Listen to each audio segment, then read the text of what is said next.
Okay, folks, I'm delighted to have my friend Allie Verdery from Northwest Arkansas on the channel today to tell us an update about Arkansas real estate and to tell us her process. So, Allie, thanks for joining us. Hi, Aaron. Thanks for having me. And of course, I had to laugh because you made the classic mistake that everybody makes. Oh, did It's I? verdery, but Verdery. that's not Okay, as bad as Siri sorry. saying verderich. Okay. So, Well, my last name is no hard feelings at Lietz, all. but for years, yeah, it was the same for me. So, Yep. my mistake. Verdery. You're good. Okay. You're good.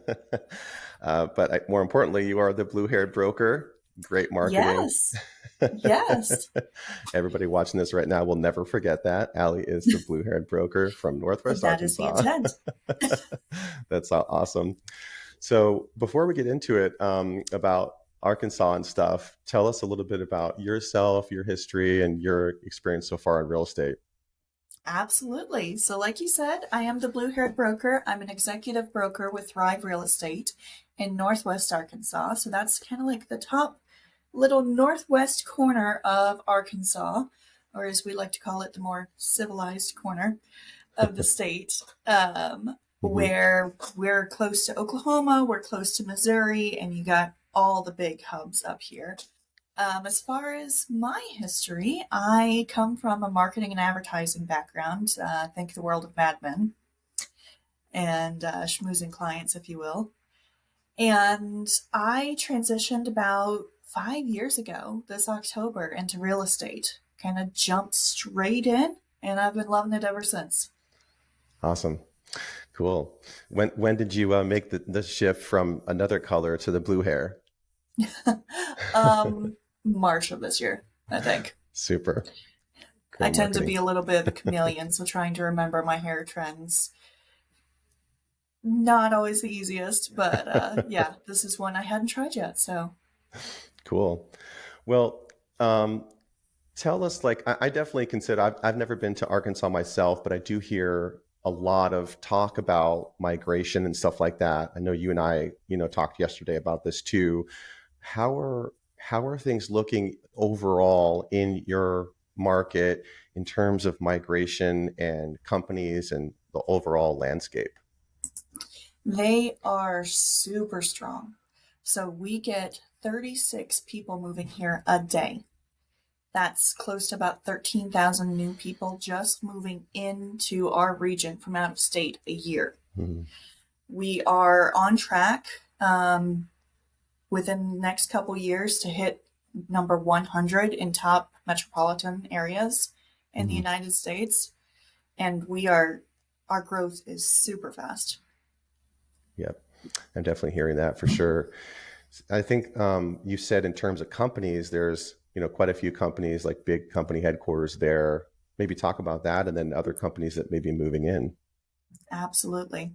So we have what we call the big three here for headquarters. We've got Walmart, Tyson, and JB Hunt. And with all of those, you also have the supplier community that has to come and have an office next to the headquarters. So Yep. every supplier that you find in Walmart is also here and has people here. So we have a very big, thriving business community. And outside of the business community, we've got an art community. Crystal Bridges, our museum here, is a nationally recognized art museum. Mm. We have a mountain biking community, which we are newly recognized as the mountain biking capital of the US, which I know you're a fan of. Yes. And we Yeah. host all kinds of different festivals. We've got neat trails. It's really a fun, thriving community to be in. That's great to hear. So I guess one of the first thing comes to mind is in terms of inventory. How is that Mhm. looking right now with buyers and sellers? And what can someone, let's say somebody watching this right now is considering buying in your area, Northwest Arkansas, like what could they expect to see?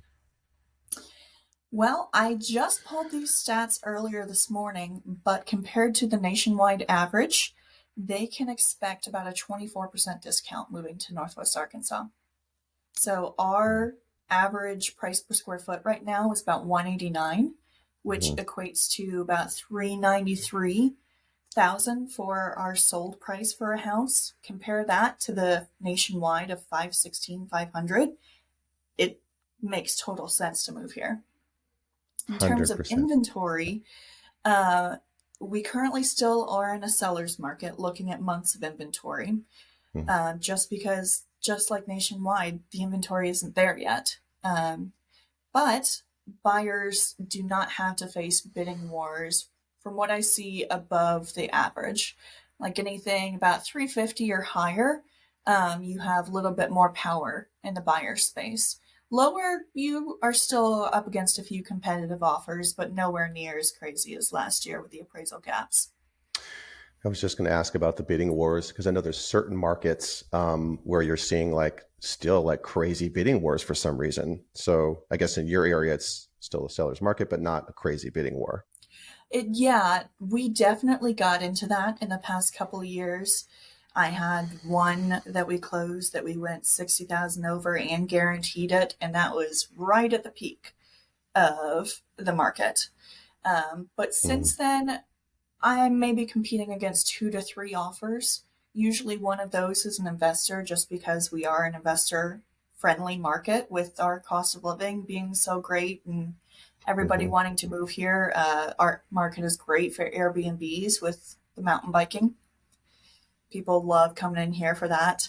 And then beyond that, buyers are starting to see concessions a little bit. I've Mm. had a couple buyers this year have their closing costs covered. Nice. That's great. Yeah, I'm seeing. I don't know if you look at this at all, but the National Association of Realtors, they post, I think it's on an annual basis. There's a quite a few graphs and figures they post, but one of them has to do with the cost of living and really the affordability index. Mm-hmm. And yesterday I was in a meeting with the chief economist from CoreLogic. It was a Okay. 1 hour meeting with her. And we're seeing not only these migration trends, but we're seeing markets that are appreciating, markets that are depreciating. Of course, a lot of the coastal markets are very much looking to depreciate, right? And people are Mm-hmm. migrating out for a very similar reason to the way that I did, the affordability. And I've even thinking about, moving myself. I mean, I live here in Phoenix, and the cost of living has risen a lot the past few years. Mm-hmm.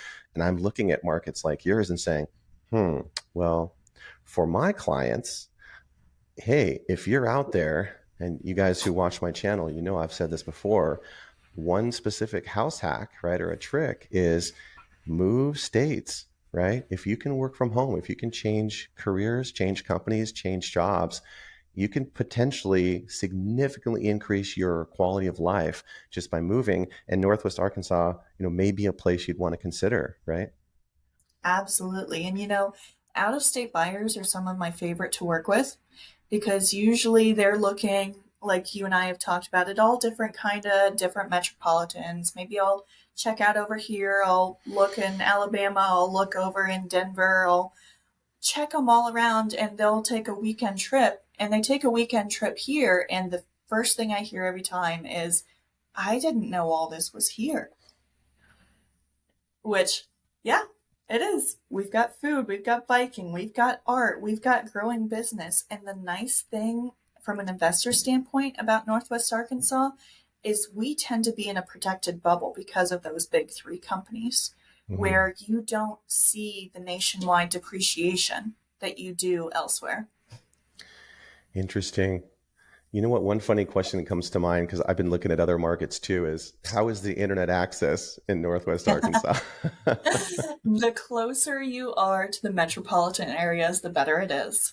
Okay. Obviously, when you go about 45 minutes out in the country, you have to consider other options. But thankfully, Skylink is becoming an option for my rural customers too. Hmm. So Okay. once you get off that waiting list, I have customers who love it. Okay. Cool. What about builders? There is some talk here, that across the country there is building happening. Of course, in the commercial space, that's starting to slow down. But Mhm. in the residential, are you seeing builders build in those counties that you service? I think I just got about three invites to subdivision kickoffs today alone. Wow. So Okay. That's a hard Builders are yes. building.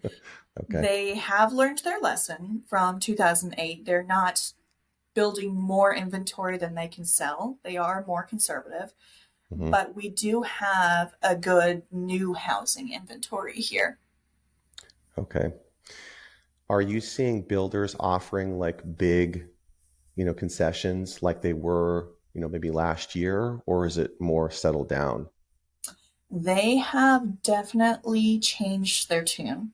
So last year around here, we had builders who were only offering 1% buyer's fee, Hmm. which, if you know anything about the real estate industry, that tends to be about 2% lower than average.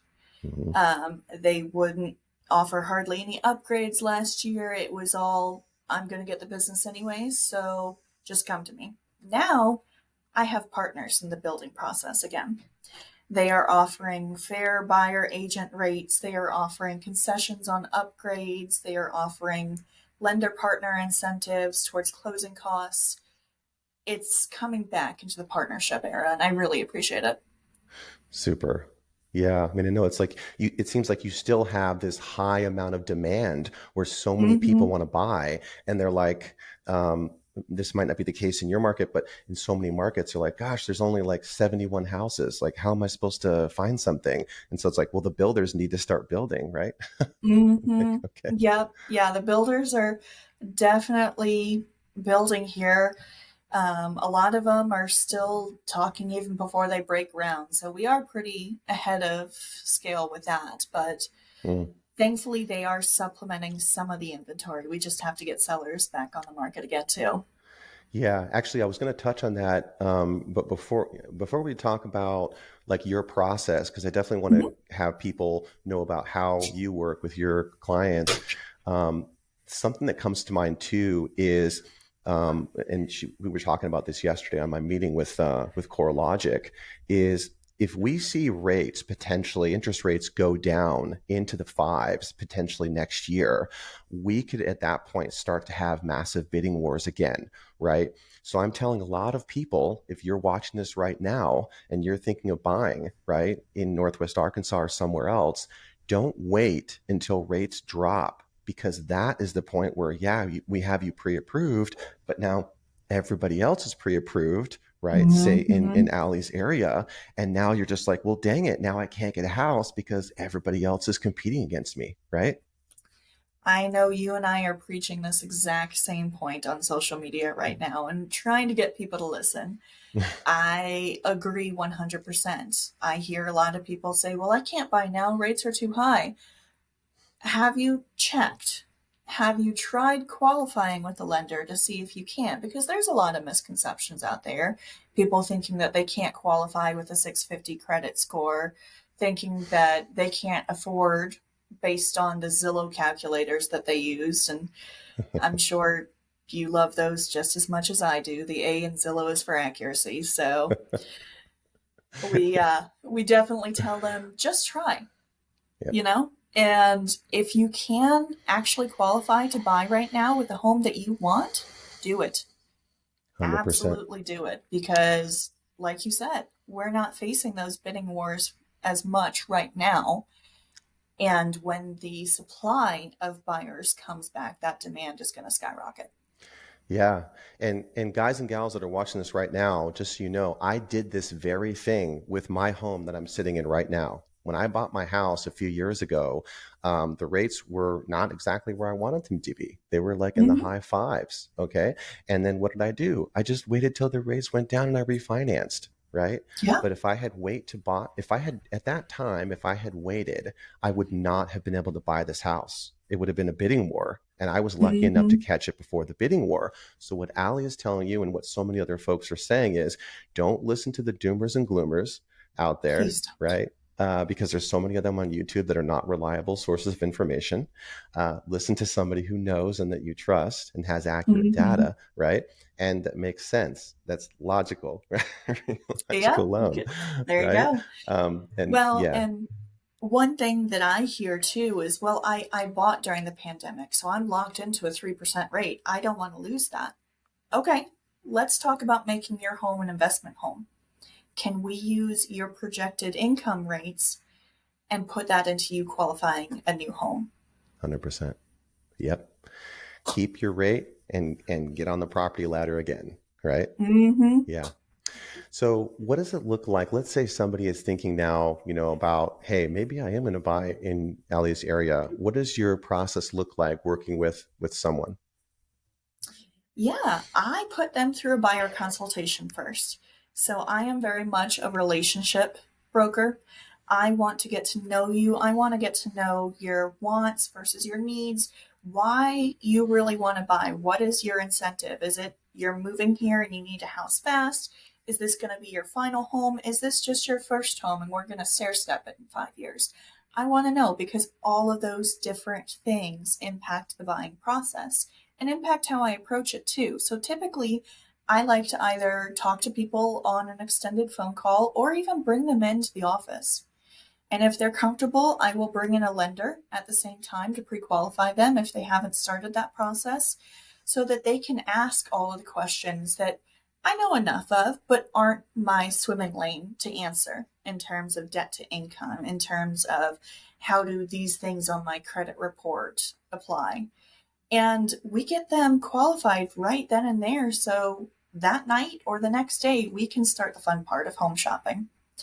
And I try really hard to not narrow down too quick with buyers when we're home shopping. I've made that mistake a couple times in my career where somebody tells me I only want this city, this many square feet, and I can't have neighbors and all of those non negotiables. I'm going to push you a little bit because 8 times out of 10, what I've seen with buyers is I have a perfect example of one right now. They told me absolutely no 2 story homes. We Hmm. will not do a 2 story. We can't do it. It's a deal breaker. They're under contract right now on a 2 story home because the layout worked best for their family. Yeah. So it turns out it was a negotiable. Yep, yep. And part of that, I really work through my buyers with patience. So that's one of the things I really pride myself on is being there as a resource for buyers, but also being there long term. I'm not the kind to try and just push you into the first home that matches your criteria. I never want any of my buyers to settle. I want them to feel like it is their home. 100%. One question that I've been asking recently of like all of my great realtor partners is, in your opinion, what are some of the things that make the difference between a mediocre or not so good realtor or broker and somebody who's great? Communication. 100% communication can make or break a deal, and relationships as well. I am a valuable resource to my clients, whether they are closed and in the past, whether they are future clients, whether they're just prospective customers. I have the relationships built up with trusted vendor partners around here, with trusted loan officers. If you have a question, I want to be your go to person for that. And also the experience to communicate well during the process. I send out videos pre-made at each stage of the process telling you what to expect next, what time frame is there. We have one right after you go under contract to explain the entire inspection process. I have one explaining appraisals. I have one explaining what clear to close actually means, because things that we forget in our industry is we talk with this terminology all day. I can tell you C to C and you've got it. The buyer doesn't understand the same lingo. They don't operate in the same acronyms. And a lot of times they are under such immense pressure and anxiety to get in the right home, get it closed, get it now. It's my job to relieve as much of that stress as I can. Yeah, I love that. How much, where does in your mind, where does it come into play in terms of the ability to negotiate? And the reason I ask this is because when I bought my first house, this was something I didn't even think about because in my mind, I was like, well, isn't it just like car shopping? You just go onto a car lot and say, I'm pre-approved, let me buy that car. And then I got into it and I was like, whoa, holy moly, there is this thing called negotiation. So maybe touch on Mm-hmm. that. Absolutely. And I'm happy you asked about that because that was the one point I forgot to elaborate on with communication and trusted partners. I have worked with so many realtors in this area that they know, like, and trust me now, which is half of the game. Knowing that this realtor tends to be more detailed, I need to give them extra information. This one just wants the information right up front. I put them through the same personality test that I do my buyers to know how to handle their needs and how to win our deal. Because the ones that don't want all the details, I'm not going to overwhelm them with more than they need to know. I've learned how to play this poker hand a little bit better of when to tip my cards, when not to. And so that's half the game right there. Is I may be holding two aces, but you're going to know when the time is right. 100%. Yeah, it's such a bummer. Like when if someone, and I've heard this in the past where I have clients who work with a realtor that I don't necessarily know, they're not the great at negotiating, and this person is so excited about this house and they don't get the contract for one reason or another, right? You're like, oh Mm-hmm. my gosh, like, oh, we lost the house, right? And then you've got to keep looking. So I feel like it's so important to have a great realtor that knows how to negotiate and knows how to like play those chess moves so that you can get your offer accepted and Mm-hmm. everybody else is like, too bad I got that house, right? Yeah. And I mean, half the battle is just staying curious and asking questions and Mm, finding out as much information as I can. I was recently up against a bidding war. It was my offer and another one, and we ended up winning it just because I was talking with the other realtor saying, hey, what matters to the other side? What is really important to them? Because, of course, everybody loves highest and best price. Every seller wants the maximum for it, but are they a seller that wants to get out of their house quicker and move on because they've got a new home already? Do they mhm. want delayed occupancy with extra time? Do they care about certain things? And being able to leverage what matters to the seller really gives you a one up when it comes to negotiations. Yeah. Folks, I want to tell you too that in line with that, this is one thing that makes it a powerhouse. When you have a lender and a great realtor that are together, one of the things that I do with my realtor partners that a lot of mortgage people don't do is, let's say hypothetically, Allie and I are working on your file and trying to get you a home. Once you put in your offer to buy a house with Allie, your lender, and then I am going to call that listing agent and have a conversation with them about you as the buyer and how you're a perfect fit. You are absolutely pre qualified. We can close quickly and all of those candies, if you will. That tends to make the kicker, right? To get your Oh, offer accepted. absolutely. It's usually the cherry on top. And I love working with lenders like yourself who do that because so many times as a listing agent, you see different pre qual offers and you've never worked with 70% of these lenders. And you don't know them from Adam. You don't know if they're going to be reliable, if they're going to be trustworthy, or if somebody just got a qualification off of Rocket Mortgage because the rate was good. Yeah. So having somebody that can introduce themselves, really humanize the process, makes such a big difference. 100%. Yeah, that's great. Well, what about let's turn to the other side now in terms of sellers. I know you Mhm. really like to work with buyers, but you do work with sellers as well. Is that right? I do. I do both sides of the transaction. Super. So, what does that look like in terms of the seller's market, and maybe what's your process if somebody wants to sell in Mhm. the Northwest Arkansas area? So, similar to the buyer side, my process is transparency. I am not the one to overpromise and underdeliver. I'm not saying I underdeliver either, but I tell you straight how it is. Hmm. If your home is worth 500,000 and you want to sell it for 560, we're going to have that hard conversation to help you understand the comps and why I got to that 500,000. We're also going to have the hard conversation of what updates we may or may not be able to do in the home to get it closer to the number that you want. And finally, just what that does to our whole timeline and our whole poker hand again if we have to sit on the market longer and then drop it.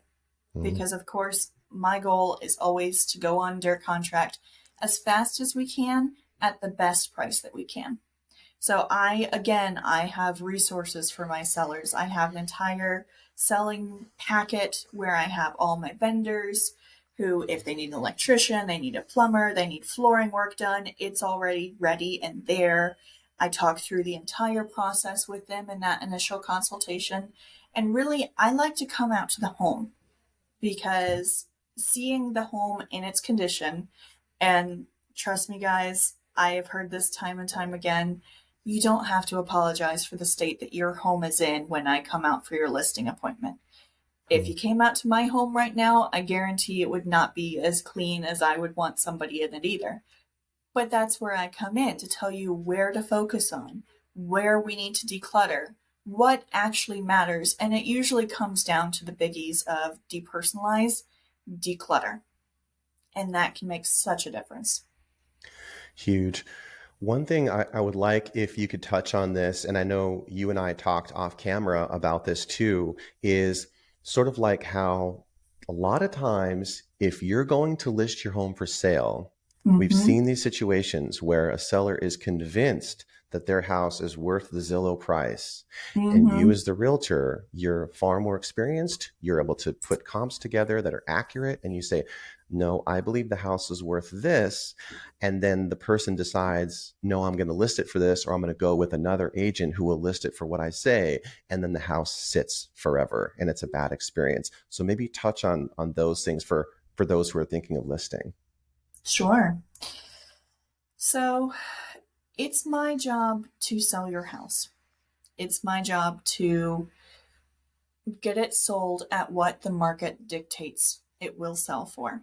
So if we have a vast disparity between that, Mhm. I either request some compromise one way or another from the client, or I just matter of factly present the points that, hey, we have a gap. We're going to try this price right now, and I am always more than happy to be proved wrong.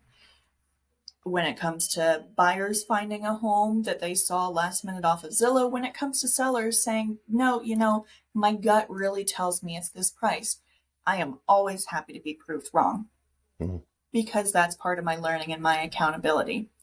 I never want to be bigger than my britches and really come across as knowing too much. I'm always learning, always growing, always adaptable.